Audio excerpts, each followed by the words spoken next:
Oi, oi, it's your boy, the Tabitha Ricci of having an arse that's peachy, Jack Slack. It's the Jack Slack podcast, and we're coming at you following UFC China, 7 a.m., 5 a.m. start, or whatever it was for people on the East Coast, West Coast, wherever. Middle of the day for me, I loved it. Or did I? Because whenever I watch a fight live, I get to live tweet it and I get to engage with people and see other people talking about it. That's all fun. But then you remember how much of this is just not the fights. And I'm watching an entrance, or I'm watching the introductions, or I'm watching them patter at the desk. And it's just dreadful. However, they did find time, at 7 a.m. Eastern Time, to do a send-off for Stipe Miocic. You remember, the heavyweight goat. The guy that they were touting as the heavyweight goat last week, but didn't bother assembling a retirement package for. Just, what is this company? Literally, it looked like someone left it on a flash drive and forgot to take it to Vegas. And then they just plugged it in this week and they were like, here he is. Here's all the stuff we shot. Him talking about being a firefighter and other people talking about his fighting career. So on the one side, continuing the UFC's just being terrible at treating their old fighters with respect. But on the other hand, at least Stipe Miocic is probably awake at 7 a.m. in the firehouse, watching this stuff. So the card wasn't bad, I'd say. Not short on decent moments, some good finishes, a couple of surprises. Even the light heavyweights came out and had a couple of good fights. I was really impressed. And the stinkers were not too stinky. And the main event was banging. So we'll go down and talk about this. It probably won't take too long because there weren't a huge number of names or important fights on the card. But let's start at the top. Petr Yan versus Deiveson Figueiredo. The Petr Yan boys got one. And I'm so happy for him. They've been saying Yan by murder every time a fight's announced. And this time, at last, he won the fight on 3 scorecards. As Deiveson Figueiredo went home largely unhurt. But no, this was a great fight. I'm just like teasing Yan marks. This was great. And this was Petr Yan at his best, where you got to see him just what makes him special. This guy's still like a pound for pound skill-wise one of the top guys in the sport. And in fact, the way that fighting works, the sad way that fighting works, is that he has all these skills that were shut down by Merab Dvalishvili doing like 2 things really, really hard for 25 minutes.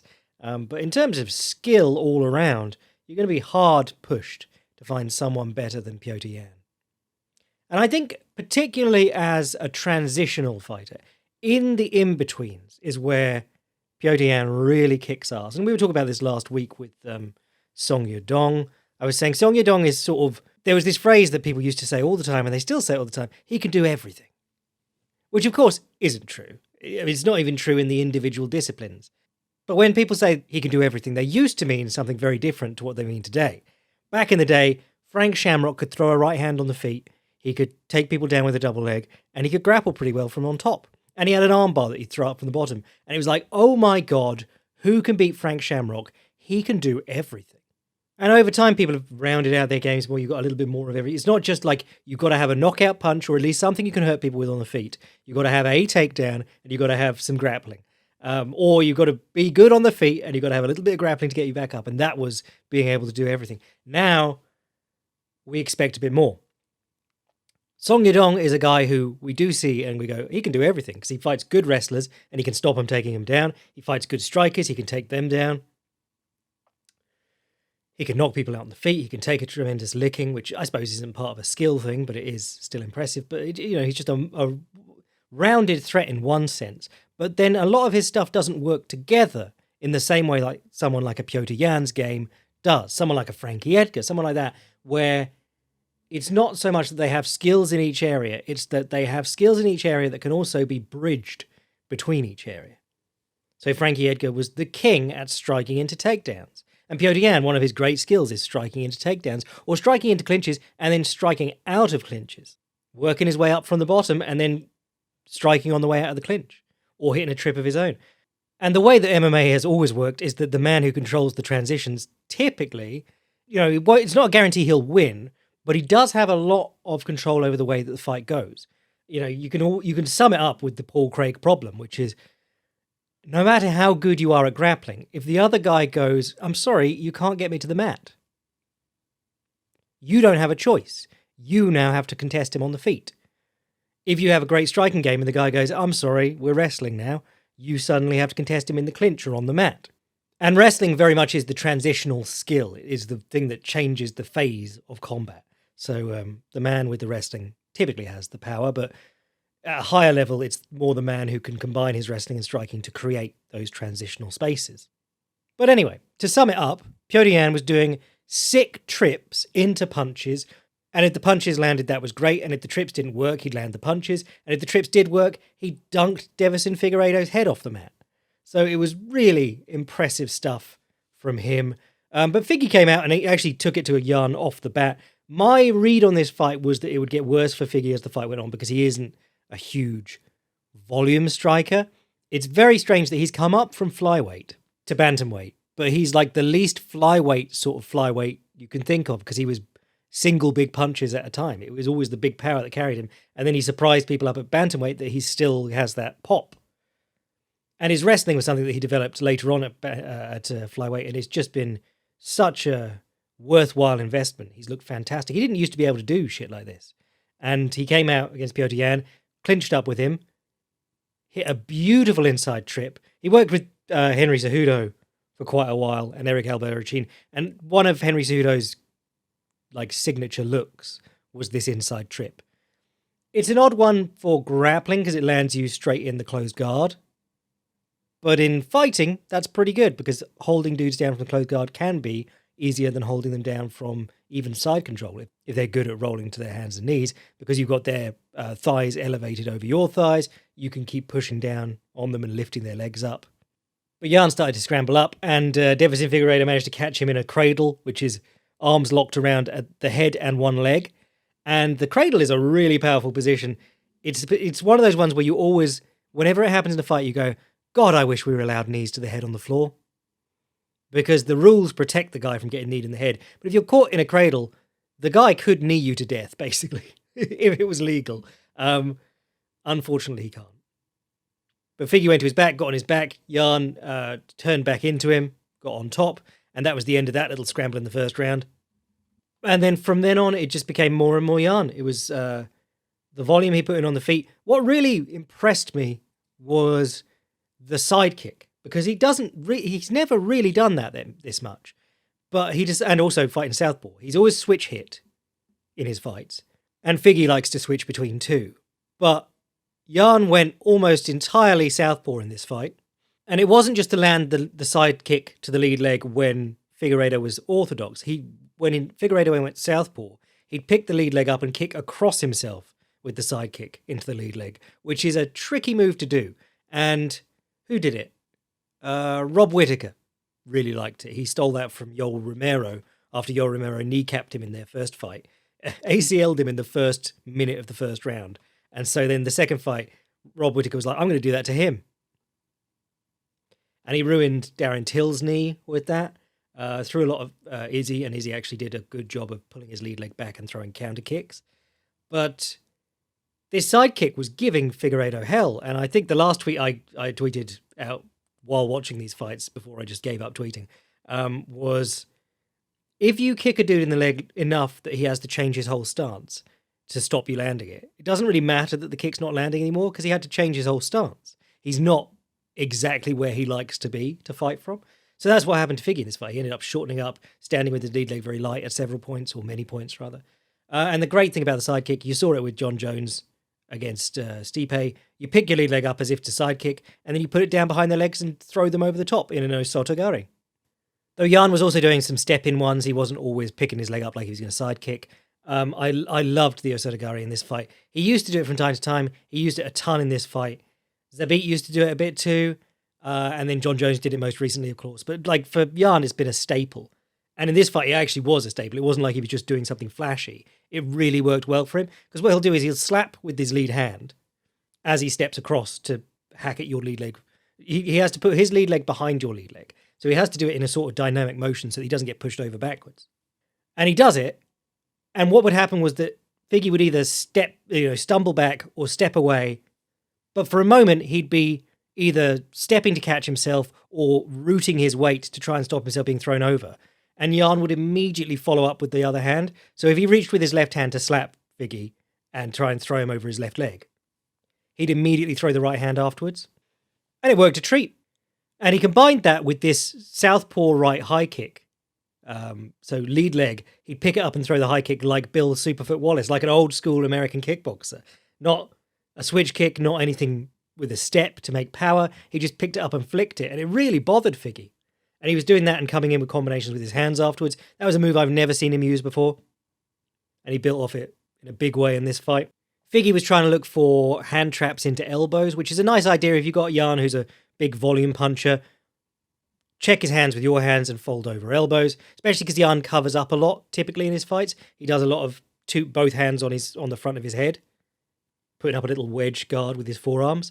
And when you've got guys like that, you can shackle their hands to their head and turn over elbows and try and get cuts.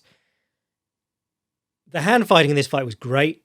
Both of them reaching out and grabbing each other's hands and checking each other's hands. Something you see in high-level stadium Muay Thai. Or I love that the 4-ounce gloves Muay Thai. Lots of purists don't like it because it creates a more boxing-centric game. It makes the hands more dangerous because they can slip through. You can't cover with gloves. But it does mean that you guys can actually like reach and grab your wrists or grab around your hands. And it makes the hand fighting really interesting. So this fight was like, it wasn't just boxing and wrestling. There were these whole bits where they'd move in, check each other's hands, throw elbows at each other. Jan would grab the head and throw an uppercut because Figgy was ducking his head down. Jan would duck in as if to go for the hips, and Figgy would throw his hips back and put his head forward, which opened him up to the uppercuts. You had Jan throwing both lead hand and rear hand uppercuts off both stances, just like he did against Yudong, actually. And yeah, that was gorgeous. There was a gorgeous double leg by Figgy to open the third round, actually. He did a little inside low kick to the shin and immediately level changed as Jan was coming back with punches. Took him down. Jan swept him over the top with what's called a Y sweep, or a technical stand-up sweep, from half guard. Figgy got sort of scrappily knocked down. I think that again was off an uppercut as he sort of crouched in. But Jan ended up on top in closed guard. And what I really liked was that Figgy sat up to an elbow and started threatening to just stand up, basically, in a sort of hip bumpy sweep way, but in a basic technical stand-up. And when you do that, you open your legs, the guy can run round towards your back, and Jan started doing that, and Figgy let him and then turned back into him and scrambled up. Figgy's grappling has looked so good in recent years. I think the thing that cost Figgy mostly in this fight was the fact that he isn't very good with volume. Jan was throwing a lot more than him, and Figgy was throwing like one or two big shots from time to time that he'd set up carefully. He was throwing a lot of body kicks on the open side, which I liked, but he does a lot of like shift through, big rear hand swing to the body, which hurts and sucks, but it was one every 15, 20 seconds, and Jan was putting stuff in constantly. I saw someone describe this as like one of those fights that you can show someone to like show how the scorecards don't always show all the nuance of the fight, or rather like a 50-45 can be more competitive than a 29-28 fight, or a 30-27 can be more competitive than a 29-28, because Jan, I think if you're watching this fight, Jan basically won every round, unless you're big on the knockdown in the fourth from or was that the third? No, fourth from Figgy. But at every point it was competitive. Figgy was losing it on the cards, but he was never like hopeless. He was never hopelessly outmatched. He was always making stuff happen or trying to. So yeah, that was quite interesting. I thought that was an astute observation by that person. I think that was on the Reddit thread. So Jan probably, well, I want to say in the running for a title shot. We mainly want Umar. I think most people in the MMA fan space want to see Umar fight Merab. Merab seems really keen on not doing that fight, which is so weird because, like, looking at it, I'm going, yeah, Merab's a really interesting test for Umar.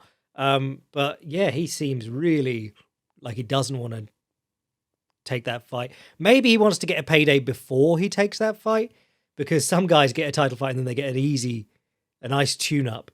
I suppose Aljo didn't get one straight off winning the title. He fought Jan after he got the title on a DQ.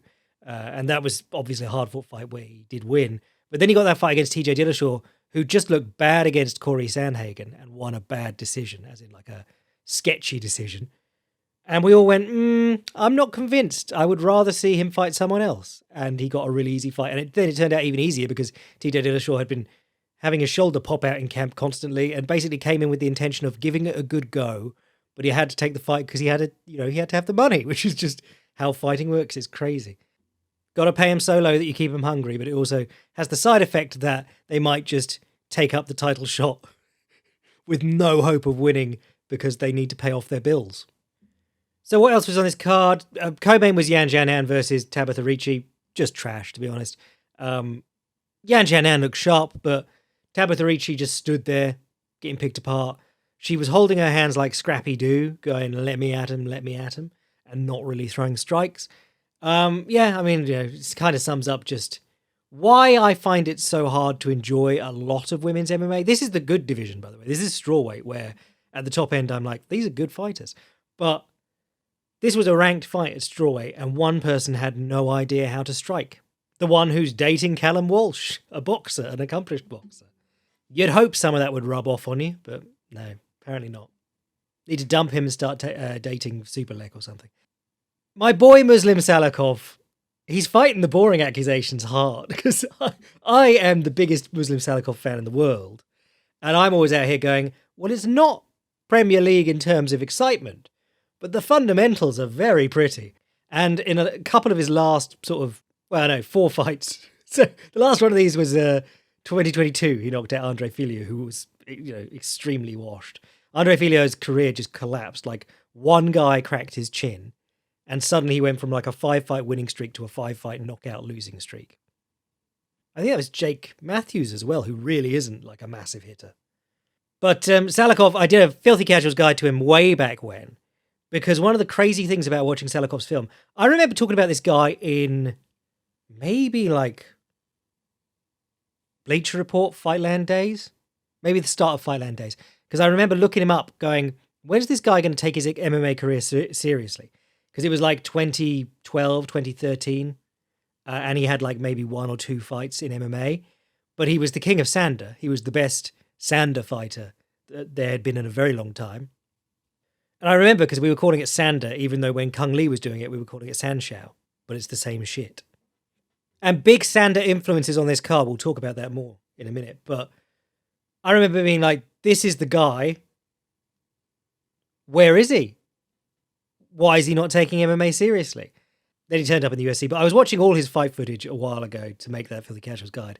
And I just kept noticing his move is shoulder feint and then try and counter, which is a good move. Nate Landwehr went from like a crazy brawler to someone quite tricky just by adding the fake entry. Nate Landwehr walks forward swinging, and then just by going, little fake as if he's going to step in and then doesn't, he had David Onama doing like backflips in front of him, trying to deal with what was coming, throwing back at him crazy and missing and getting caught out of position.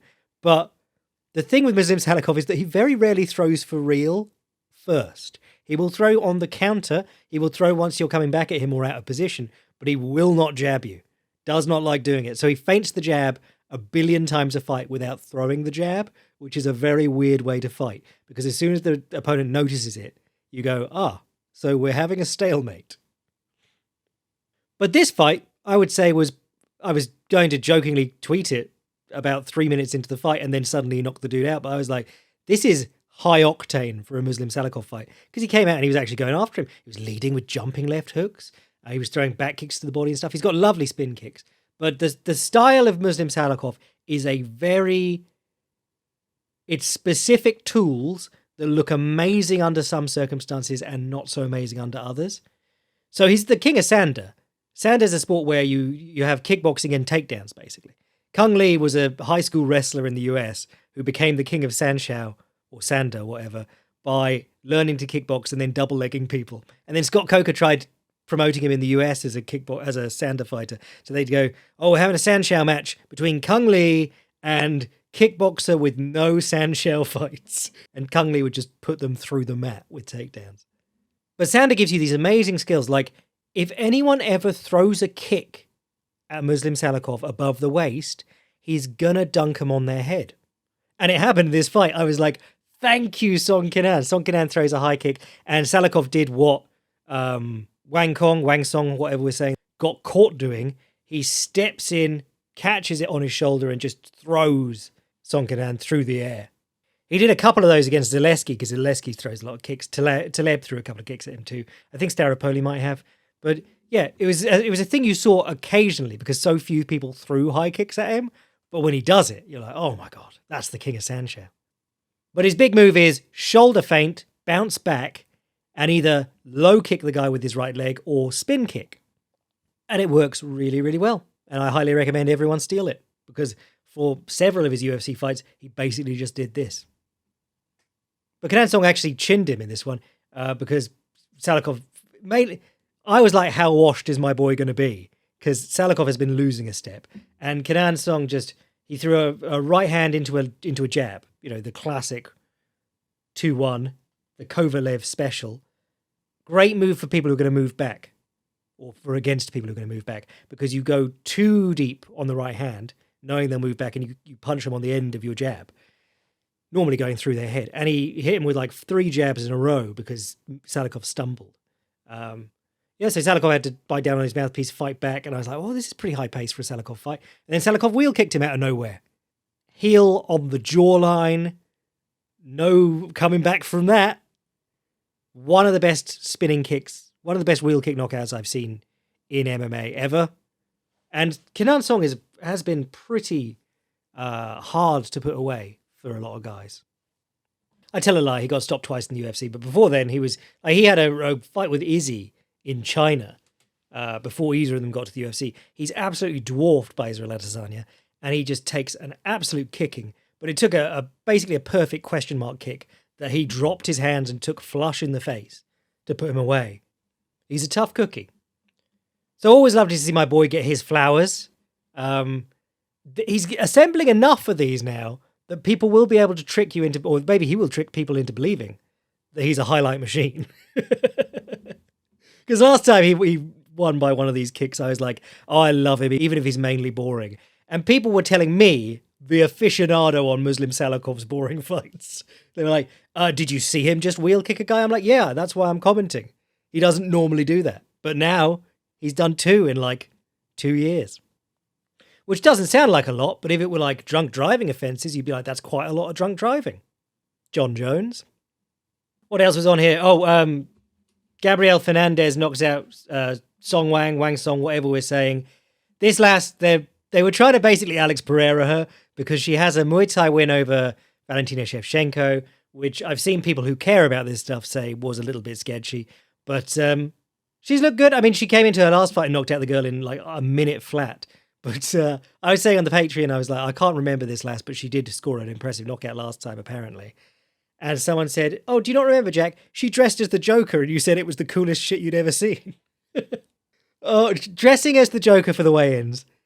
I don't understand how you get like halfway through the makeup without looking in the mirror and going, is this going to land as cringe? Marcus Perez used to do it, and he'd hardcore lean into it. And everyone in the audience was like, this is the lamest thing I've ever seen. But he was having the time of his life. He was turning up to BKFC events on ranches with no commission, still bringing all his Joker gear. He's not invoicing them for that. He brings that from home. Which, fair enough. I'm always complaining that the UFC doesn't put enough production value into its cards. Bring your own makeup. But they picked this last Gabriela Fernandes because basically she doesn't have any takedowns. So she was going to stand with a very, very good striker and get pieced up. And for 8 minutes, that's what happened. She remembered to attempt 2 takedowns, both of them when she got her whole shit rocked by getting blasted in the head. And she went back to her corner in between rounds, and her corner were going, yeah, good, just keep doing what you're doing. And I was like, I didn't hear the word takedown being screamed at her. Her coach didn't grab her by the cheeks and just scream, wrestle, in her face. So I suspect it's going to be more of the same. But in the course of getting her ass kicked, she threw up a high kick. Cong Wang stepped forward as if to take it on the shoulder, but had her hand down, which you can do. That is like something that happens all the time in Sanshou and Sander. But you've got to really step in on it. And she didn't get in enough, so she got a shin to the dome. And she tried to play it off because she stumbled and then she started swinging back. And the moment she started swinging, I think Gabriela Fernandes was like, did that really land clean? And then the moment she started swinging back, she went, oh yeah, it did. Let's go. And she swung with her, knocked her down again, got on her back, got the rear naked choke. Massive underdog. Respect to her. Someone got mad at me for saying like she fought a terrible fight and still pulled it out, but she did fight a terrible fight. There is no world where her game plan was to stand with her back foot on the fence and to get pieced up like 3 strikes to 1. And all her strikes didn't really do much.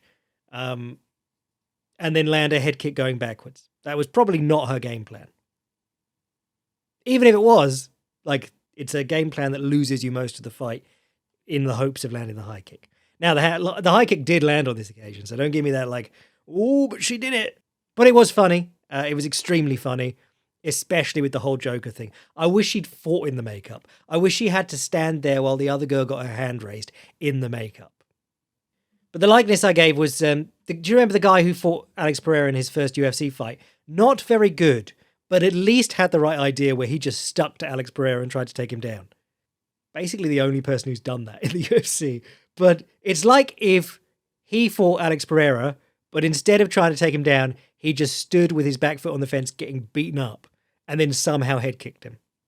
That's how crazy this result was.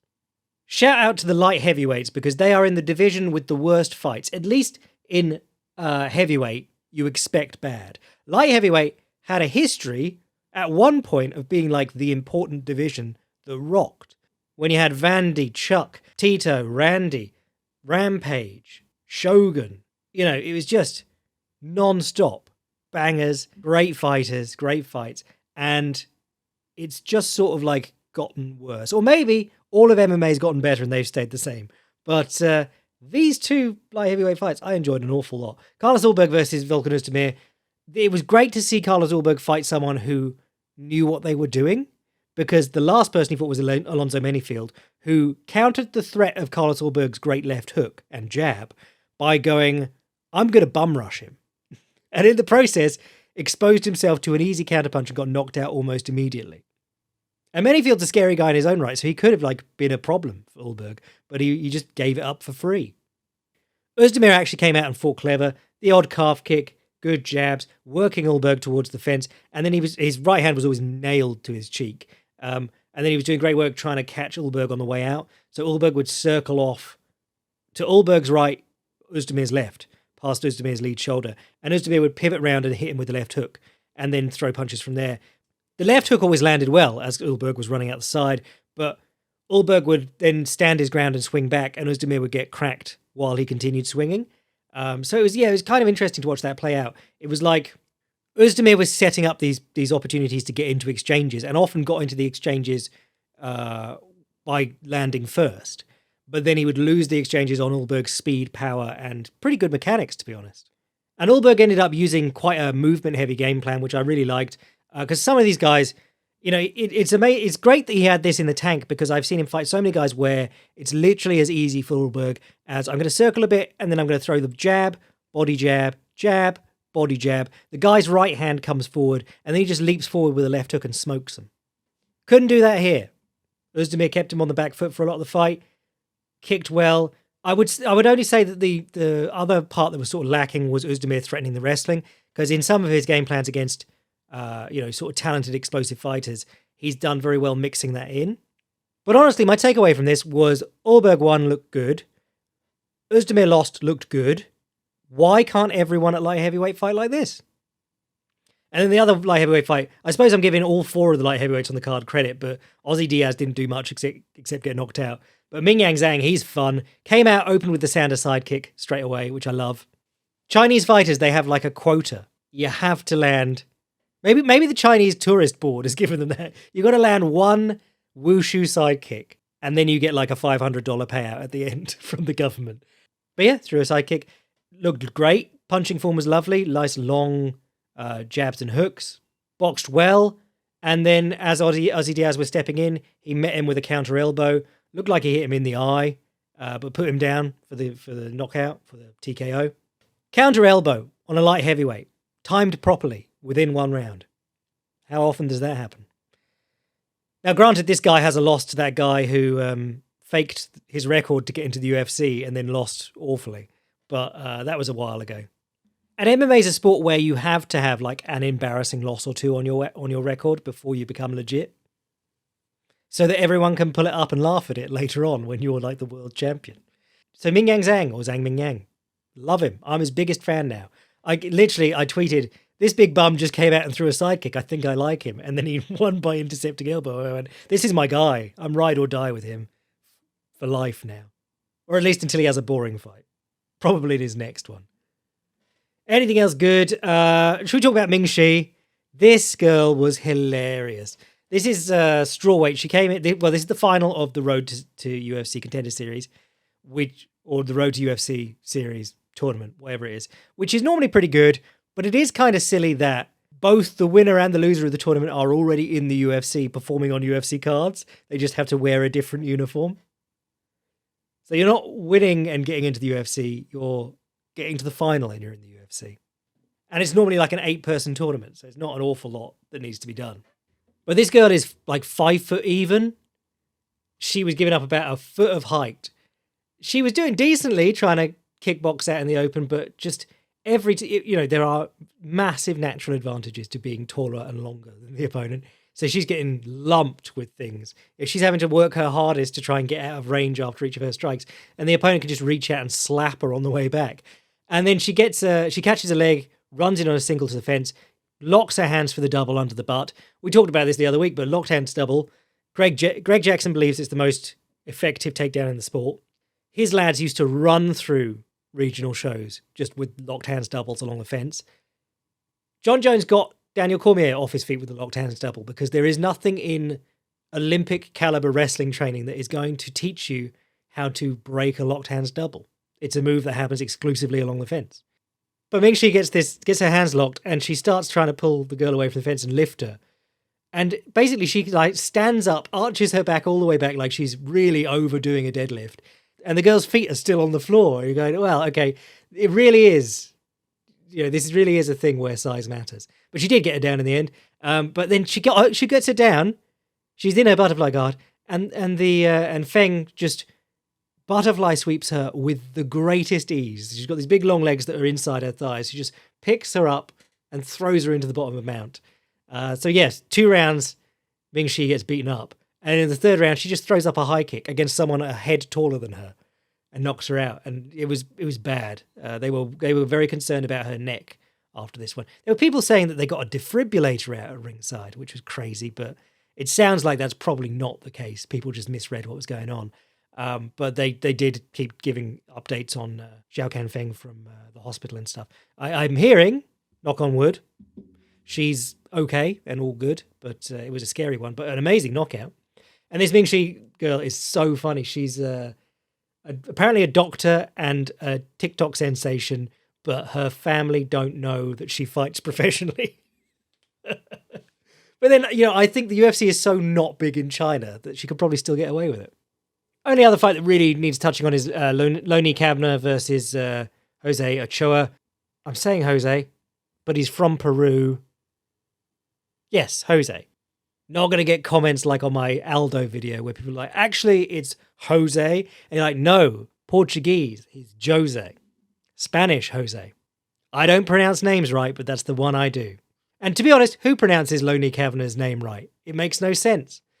But if you didn't see it, I did a film room on Loney Kavner just before this fight, just like looking at his most recent fight in Cage Warriors before getting to the Contender Series and talk about little tendencies that he has. I thought both these guys look good. The real thing that carried the day was that Loney Kavner he seems like he's probably a left-handed orthodox fighter, but his right leg really carried the day here because Ochoa was southpaw. His right kick came in like just above the belt line about 100 times this fight, and Ochoa's body and arm just went completely red.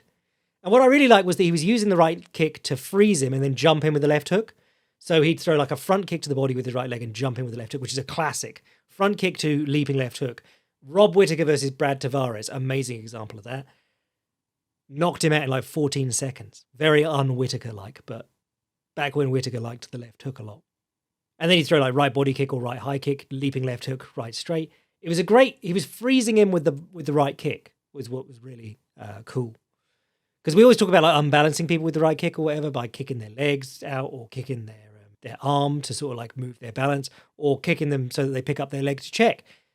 So balance can be it, but like if you hit someone with a body kick, they also stay there for a second. So just freezing people with good hard kicks and then jumping in afterwards. And Kavanagh's very quick, so that was good. But Ochoa got back into it by targeting the body. He worked out like, oh, hang on, I'll take the hits and I'll just land body shots. So he throws, he's southpaw, so he throws a wide left to the body against Kavanagh. And Kavanagh comes back with a good right body kick.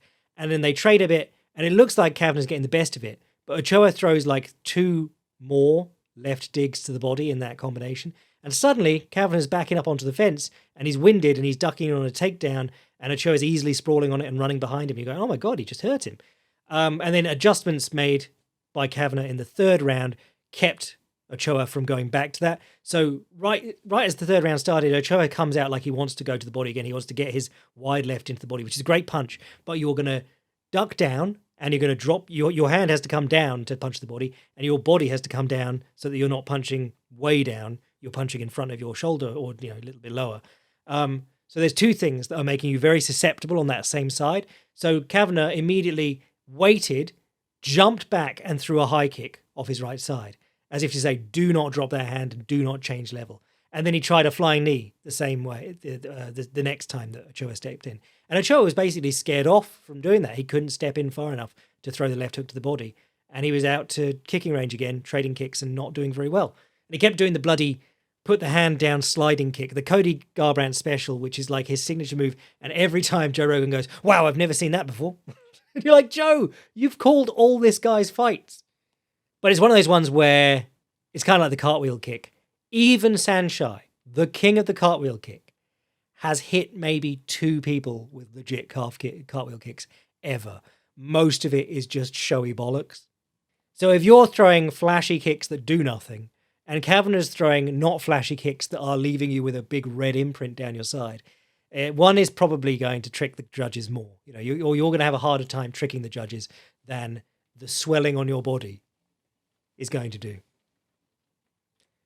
So that was the card. I thought it was pretty decent. If you missed my UFC 309, that was it. John Jones, Stipe Miocic. I don't want to say catch up. Let's say rant. I did it on the Boycast last week because I was ill Thursday to Tuesday. It wasn't me being like, paywall this bad boy. It was like middle of the week. That's when the Boycast comes out. So I did it on the Boycast. But if you want a quick rundown, crap event, fraudulent title fight. Thank God for Charles Oliveira. Michael Chandler should be banned from the sport for life. And let's hope the next pay-per-view is better. Anyway, if you want to get in on that and all the other extra stuff I do for the Patreons, sign up to the Patreon, become a boy, support the podcast. Emails to jackslackpodcast@gmail.com, and everything I write is on thefightprimer.com or my Patreon. I'm your boy Jack Slack. What if the UFC going to China twice a decade is the real 5-year plan? Bless.